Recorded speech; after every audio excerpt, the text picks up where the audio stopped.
O bombardeo realizado no día 13 de xaneiro polos Estados Unidos en Venezuela e o secuestro do presidente constitucional Nicolás Maduro é unha acción que de maneira clara vulnera o dereito internacional e viola a soberanía dese país. Mágoa que o goberno español lle levase 3 días en reparar niso e comezase por falar de desescalada e de mediación cando se trataba dun ataque unilateral dun país sobre outro. Agora só falta que reclamen que cese calquera acción hostil dos Estados Unidos contra Venezuela e que poñan en liberdade o seu presidente.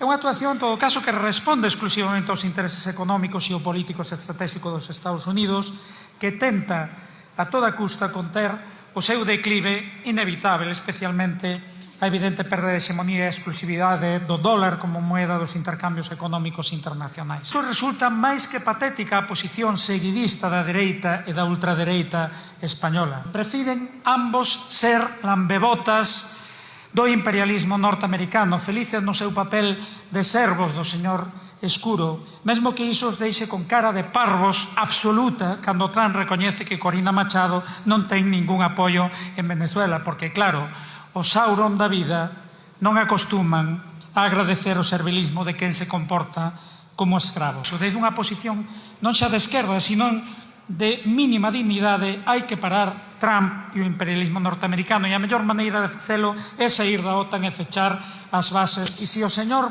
Pedro Sánchez tiver dúbidas, que convoque un referendo sobre a permanencia ou a saída da OTAN. Iso sería o digno e o democrático.